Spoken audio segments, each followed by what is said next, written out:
Hi, I'm Kamiko Sanders, and welcome to Community Chat with TEO. Thank you for joining the ladies of Alpha Kappa Alpha Sorority Incorporated, Tau Epsilon Omega chapter as we engage you and our community leaders in more ways to be involved and engaged in our communities and the political process. Today, I would like to introduce to you Meredith Lilly. Meredith currently serves as the Director of External Affairs for DeKalb County, Georgia, where she is responsible for executing various tasks to support the CEO of DeKalb County. She also serves as the community liaison between the CEO's office and the DeKalb County community of over 750,000 residents. Where we see Meredith shine is her extensive background and expertise in national, statewide, and local campaign strategy and community organizing.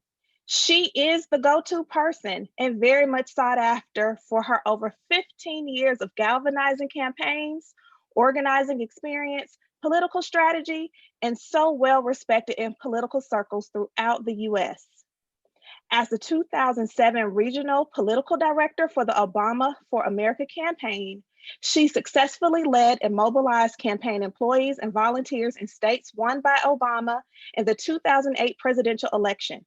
After helping the president get elected, Meredith was appointed by the White House as the senior advisor to the regional administrator of the United States General Services Administration, the GSA. In 2012, Meredith served as the state director of Georgia for President Obama's re-election campaign. Although focused on Georgia, Meredith also supported efforts in North Carolina and Florida.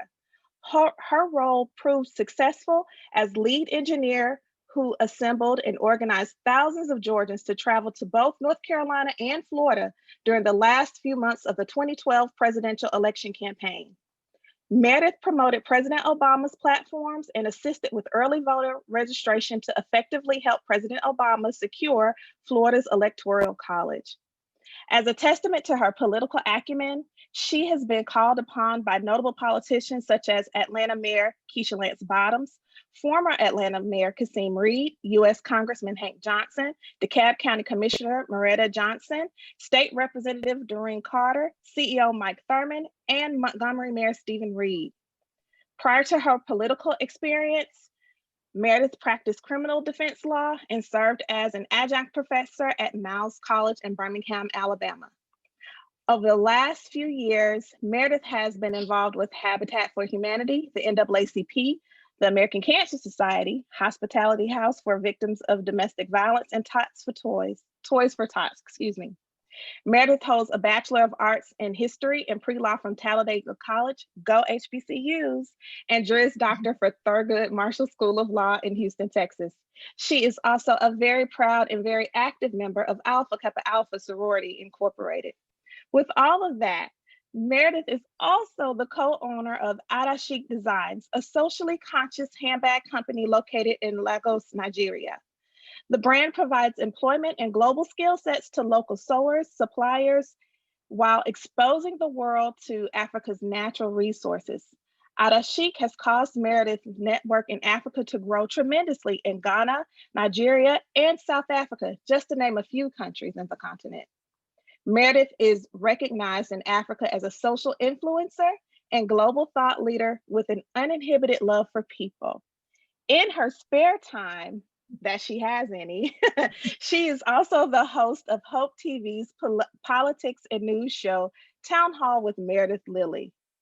Wow. With all of that, thank you so much, Meredith, for joining us, the ladies of Alpha Kappa Alpha Tau Epsilon Omega chapter, as we galvanize our communities to be involved, to be engaged, and to vote. Not just this November 3rd election, but beyond. So Meredith, tell me, why vote? Why is it important to you to vote? And why should it be important to our fellow community members? Well, first, I just want to say thank you so much for having me on. And I thank you for using this platform, you all, your chapter, for using this platform to get the message about voting out. It is so important. Our vote is our voice, simply put. Mm-hmm. And on top of that, Sora Kamiko, the thing is, people actually died for our right to vote. That's right. They died for our right to vote. So it is disrespectful for us not to exercise our right and get out and vote. So it's something that we must do. It's something that we, just like we are serious about education, that is a part of education, is That's voting. right. So we can't even just sit this one out. We can't sit any election out. And what I tell a lot of people too, I know where there's a lot of emphasis and focus on this national campaign, this presidential campaign right now, and rightfully so, but all elections start local. And we should be voting every single election, not just election year, but all the time, every year. So even the smallest election, or what we think may be the smallest, here's the thing, because we all play a role in politics. Most people always say, I'm not into politics. Yes, you do. And just like on my show this week, Town Hall, I had Tawanda Braxton, one of the Braxton sisters on, and she made a good point. If you have a relative or a friend that's then you need to be in politics. You need to be out there voting. If you have trash pickup in front of your house, you need to be out there voting. If your roads are messed up in front of your home, you need to be out there voting. All of these things affect your everyday life, and that's the reason why we need to vote. So voting is not an option at all to nobody. It is not an option. It is our privilege. It is our right to vote, and we need to exercise that right. In less than 30 days, November the 3rd. But just keep in mind, we need to do it. We need to do it for every election and not just presidential elections. Right. And you mentioned a few things like our roads, and we were talking earlier about, even our drinking water and just all these various things that are affected by your elected officials in one way or another. Can you tell us how we level up for our community? What are other ways that the voting process affects us and specifically our communities? Okay, yes, I'm so glad you asked me this. And that's my word, leveling up for our community. It's time to get out and get busy. Here's the thing. We elect all these people that's in office. I work for an elected official right now.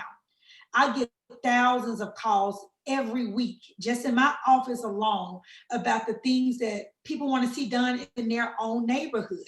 And they should be doing that. People should be blowing up your phones. So here's the thing. There's things in your neighborhood that you don't see that you want to see. Hold your elected officials accountable to all things that they were walking around and saying that they were going to do while they were running for office and asking for your vote. Now it's time for us to go a step further and actually hold them accountable to doing some of those things. You shouldn't have potholes all up and down your street, tearing up your cars, tearing up your vehicles, those that you work so hard, to get your vehicle and then to go down your street and get them torn up. You don't have to deal with that. Call your local elected official and tell them about your street. If you see neighbors that have trash in their yards that's not getting picked up, your elderly neighbors, call your sanitation department, call the commissioner, call the mayor, call the CEO, call the chairman of the county, and let them know what's going on. That's why they're there. They don't live on these streets. So they don't know, they have their own neighborhood, but they don't live on every street. So we need you all to be the voices so we can get out there. Because a lot of times we don't know until people call us. Street lights are out. We people are walking at night, elderly may be walking in from the store, little kids may be coming in, and now it's getting dark early. So these are the things, that's why it's time for our community to level up and hold our elected officials accountable. And to be honest, a lot of them want you to. A lot of them that elected, they want you to hold them accountable. And so what that means, again, is getting on the phone, writing letters. I know a lot of times the sorority and fraternity chapters, we have letter writing campaigns. We need to keep those going. They listen. Another my mom and her friends are good at doing. If they don't see anything wrong, they call the phones all day. They all take turns calling that elected official. No one wants their phone ringing all day. So, but they listen to things like that. When we get back open, right now, everybody is at home and everything is virtual, but some people have, they go in and they just come into your office and sit in. These are public offices. So you can walk in, take your time and just sit down and wait until you get heard. But it is really time for us to level up and hold our community leaders, our elected officials accountable for everything that they promised during their campaign time. Good.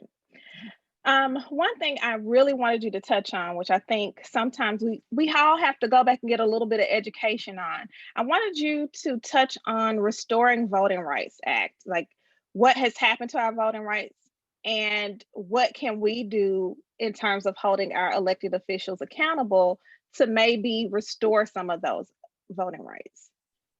Oh, good girl. So this is the thing. Voter suppression is real. Yes. And a lot of people don't like to believe that voter suppression is very real. Here in Georgia alone, a few years ago, there were over 200,000, catch this number, over 200,000 names that were purged off the voting list. Right. That is 200,000 people. That's almost 250,000 people that were That makes a difference.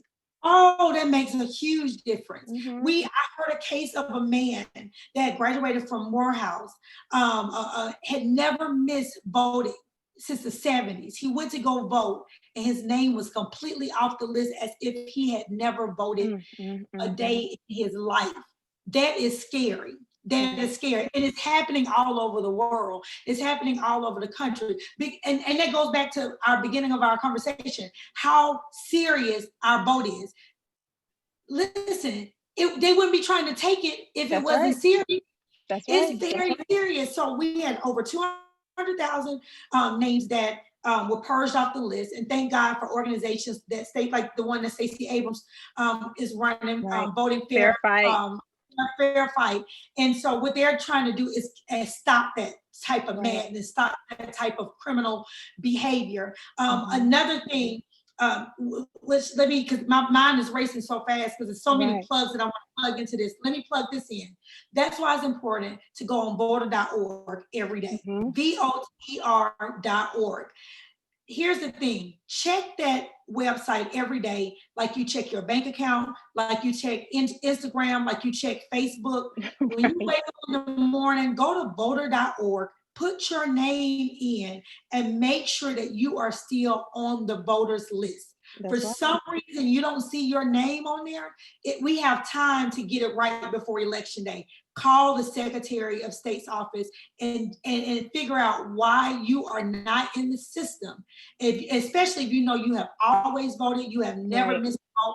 Go a step further. This is what I mean again by leveling up for our community. Go a step further. Go to your neighbor's house, your elderly neighbor's house. Take your phone, and you don't even have to go, keep your mask on, knock on the door, step back and say, let me put your name, address, all your stuff in. Let's make sure your name is pulled up. That's something that you do to everybody around your block.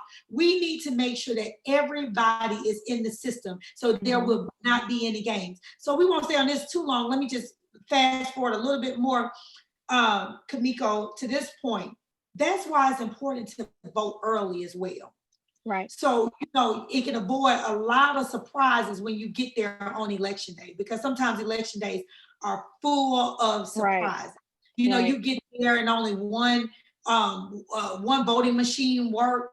That's all voter suppression. You get there, doors still locked because the polling staff have gotten to work late. That's all voter suppression. We're dealing with this still now. To this day, it's 2020, and we're still fighting for voter suppression. So we have to play smart, which means go vote early. Go vote early. Here's the thing. Vote, to me, Election Day, that stuff is set up, to me, for failure. Because we saw it in the Georgia primaries this summer, where people were sitting out there 6 and 7 hours to vote. It's not longer, people were tired. People were sick. People, we're in the middle of a pandemic. That's right. And so people standing outside in line for hours, that should not happen. So I am, urging everybody that's listening, because we are in a war. And I tell people this all the time, we're fighting several pandemics. We got COVID-19. We got voter suppression going on. We got police brutality. We got, all of this. We're in the middle of a lot of drama right now. So don't Right. let your voting get mixed, pushed out in the middle of all of this. Make sure you vote early. And if you can't go vote early, get those absentee ballots in as soon as possible. We Right. are, unfortunately, because we are in in a fight against our health and COVID-19, it is not possible for everybody to get out and go vote. But make sure you fill out your absentee ballot, go down and check and make sure every line is checked, because see, they can throw those out for default. Right. And so again, when I say level up for your community, make sure your elderly community and Right. some of the new voters, the 18 to Right. 19-year-olds, Right. make sure they are filling these things out, every line, and make sure everything is correct. That's another, I'm telling you, any reason that people can throw these ballots out and not get them counted, they're going to find it. So let's Right. not give it to them. So let's figure out, make sure every line is filled out on the mail-in. But I think the best way is to get out early and go vote. Thank God that we have early voting in Georgia. Every state is not as fortunate, but since we have it, let's use it, and let's Right. take people there with us. Let's take them to the polls with us and get them out early. Let's not wait until the last minute. I'm going to add on to your absentee ballot for the young voters, for the new voters.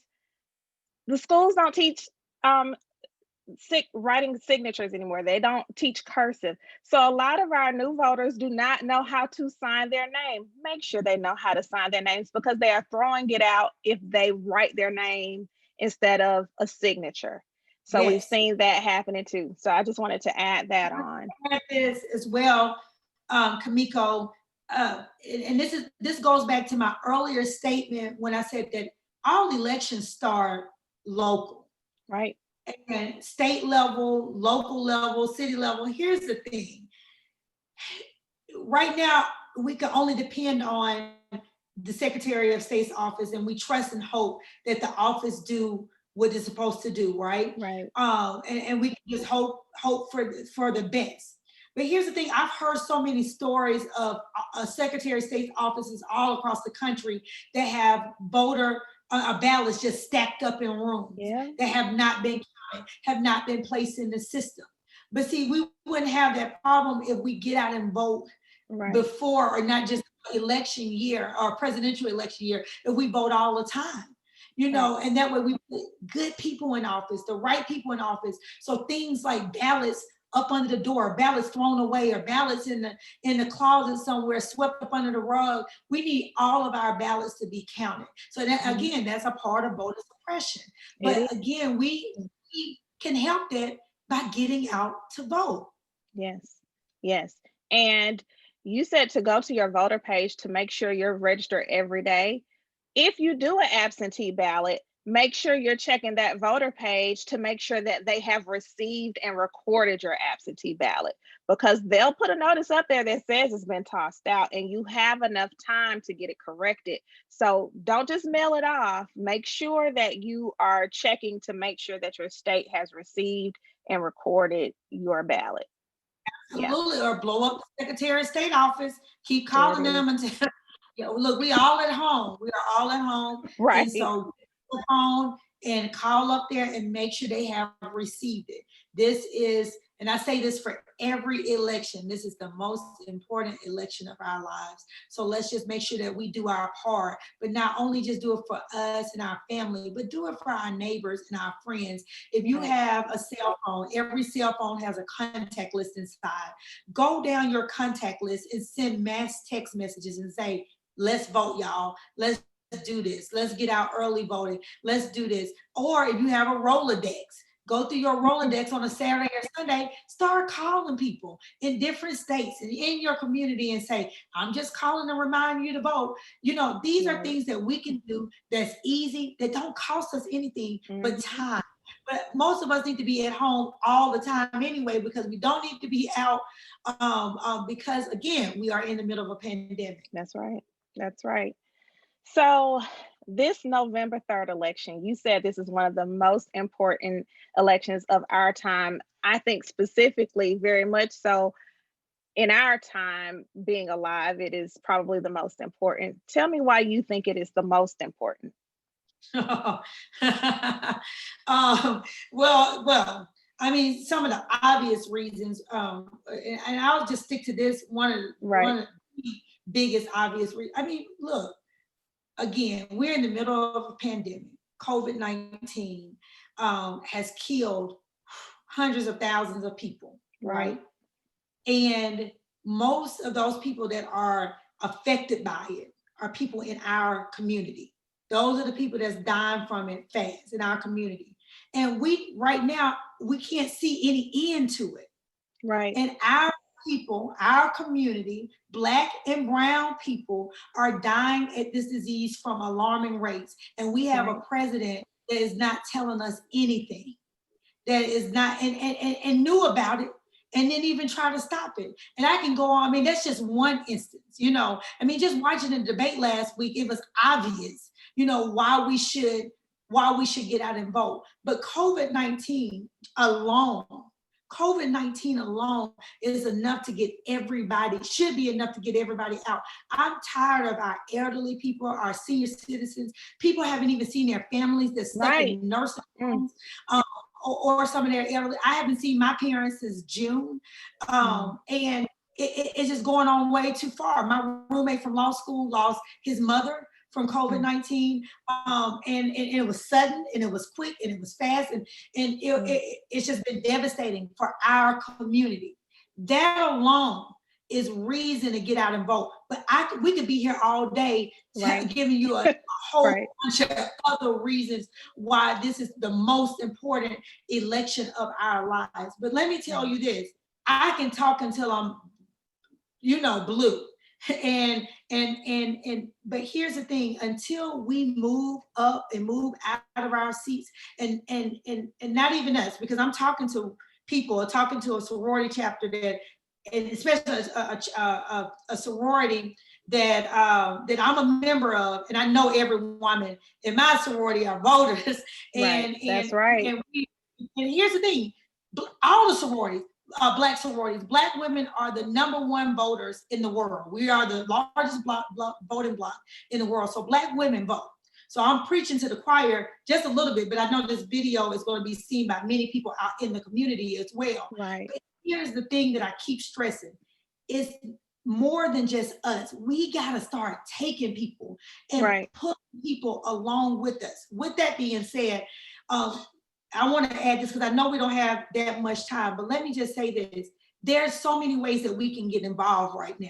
That's right. That's something that we need to be looking at. We need to be focusing on how we can get involved. I can talk about all the things that our current president is doing wrong. We all know. We all know. Unless you've been in a bubble, we all know.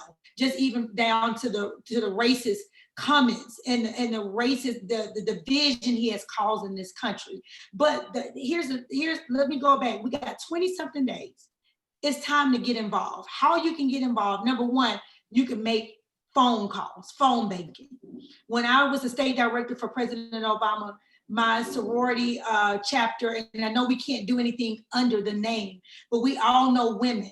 We all know different women. We can call people, get them in and say, let's do phone calls today. Let's make phone banking today. Let's get on a Zoom call and we're going to watch each other do phone banks. We can do virtual happy hour phone banks. The other day, I was so happy. My sister is visiting my parents and she said, I want you to see your dad.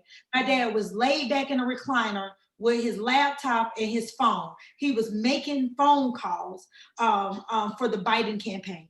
And he, like I said, he was laid back on his recliner and he was sitting there making phone calls for hours. And he does it every single day. But that's how important this election is. You know, everybody is making calls. So number one, you can make phone calls. And if you don't want to do it for a presidential campaign, even our local people that's running, Right. they That's need right. help. They have phone banks. They can call you. All you have to do is go They need online. more help. Right. Yeah, you need more help. Sign in, and then they will give you a call on how you can volunteer. So number one, I would say try to get active and do a phone bank. That's something easy. And we on our phones all day, Right. at any Right. age, we all of us are all on our phone all day. So that's number one. Number two, And I tell us all the time, especially women, we always on Amazon. We are always on some site buying Every something. day. Mm-hmm. How about let's take a pause on the stuff that we really just don't need right now and donate that money to a campaign? Everybody needs some money. For example, there's a lady that I talk to weekly that I'm helping her strategize on her campaign. She's in North Dakota, Letitia Hilliard. She may be the first black woman to ever win office in the state of North Dakota. Wow. She needs money. Right. She has a website set up. She needs money. But, it's hard trying to get money. And so those are people that we can help. There's women all over the U.S., Black women all over the U.S. There's a Black lady running for Texas Supreme Court judge in Dallas. She's based out of Dallas, Texas, but it's for the whole state. There's women in every major state, in every major city that's running for office. Let's donate to our campaigns. Let's miss the McDonald's this week, or miss the Pizza Hut, or miss Amazon this week, and donate to those campaigns. I'm speaking with such urgency because it is urgent that we help people win. Campaigns cannot function off of $0. So people need money. So number one, like I said, phone banking. Number two, I said, again, I would say giving money, giving your research. And three, using your platform to tell the message of why it's important to get out and vote. That's why I'm so proud of this chapter. I am so proud of what you all are doing, Kamiko, because this right here is a necessary resource telling the message of how it's important to get out and vote, why we need to vote, and how you can get involved in the process. This is what we need. More people need this message. So use your resources. So, for example, this chapter is using this CommuniTEA show to get out the message about voting. You personally can use your own social media accounts to get out messages. So even if everybody is on social media. Facebook now, they said the biggest age or the largest medium age on Facebook is like 65 years old. Right. So you have grandmothers that are on social media, on Facebook. Even if you only have one follower, even if it's just your mama that's following you, every day, every single day for the next 20-something days, you need to be posting something about voting on your social media every single day, talking about voting. People are watching you. People are watching everything that we do. So put something about voting. I'm voting. I can't wait to vote. Some people are counting down the vote on their social media. Some people are changing their profile picture to the word vote. You, every single day until election day, you need to be telling somebody within any platform that you have something about voting, whether you're a minister, you're on Zoom and you're a minister.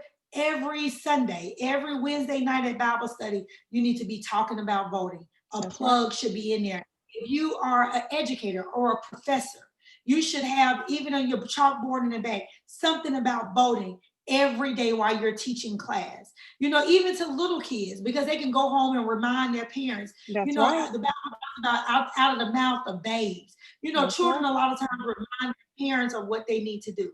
But right now, I tell people, don't get into all the conversations. We're in the last 20-some days. Don't get into all the conversations and the fighting about what this, current president has done. It's over now. Either you're gonna vote, you're not. That's right. Or you know who you're gonna vote for. You went completely out.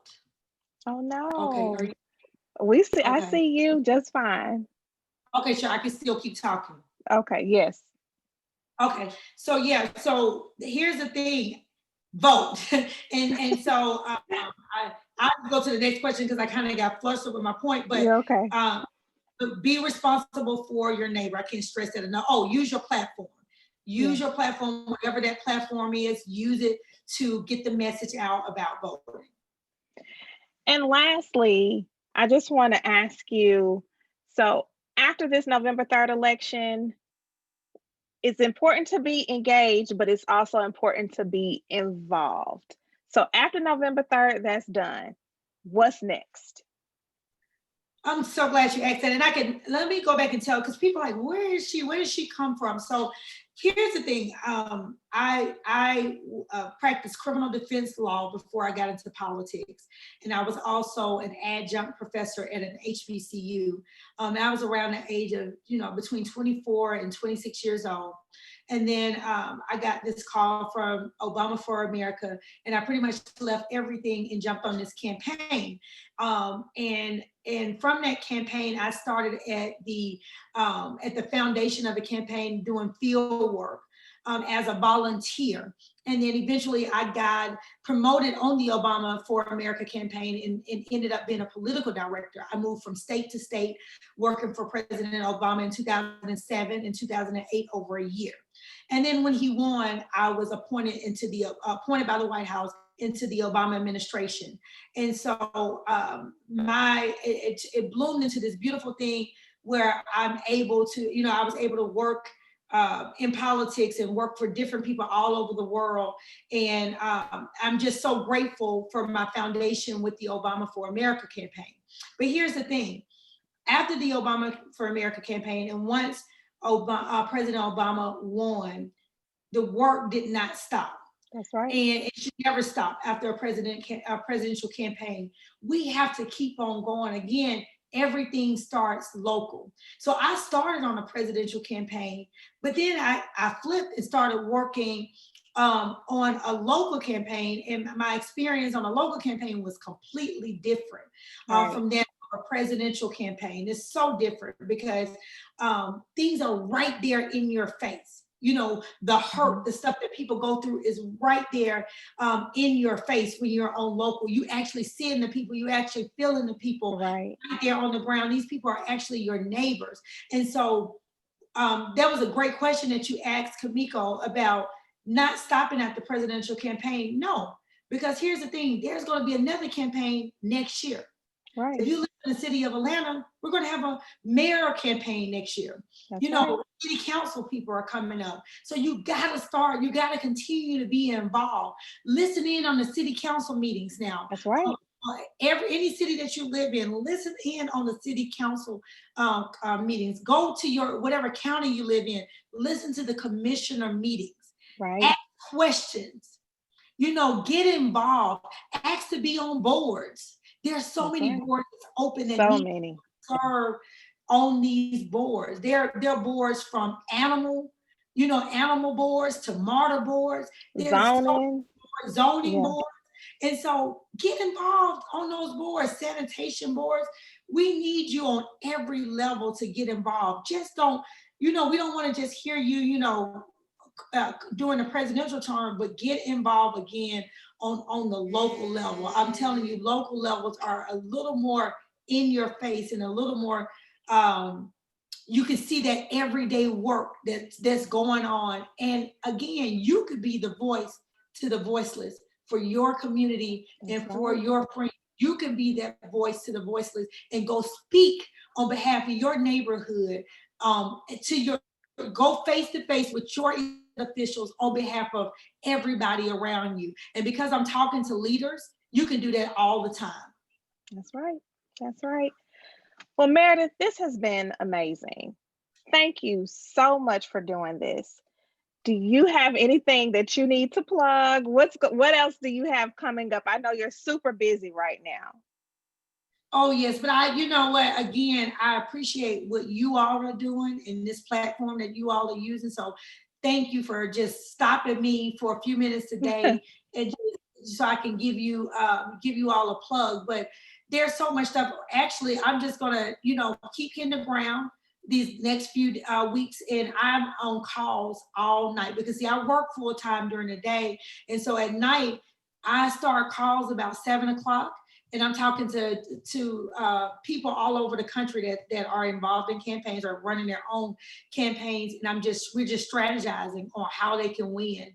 And so I'm on call sometimes to 1 or 2 o'clock in the morning. Wow. Across the state, across the country. And when I tell y'all, it's serious out there. It is serious on the ground, and we need you on the ground. So don't sit this one out. Please somehow, some way get involved. And that's it. Okay. Well, again, thank you, Meredith, for joining me along with the ladies of TEO for some community chat where we serve the communities of College Park, East Point, and the city of South Fulton, Georgia. We hope that we've inspired a few more ways for you to become more involved and engaged in our communities and the political process. Until next time, take care, be safe, wear your mask, and vote. Bye. Amen.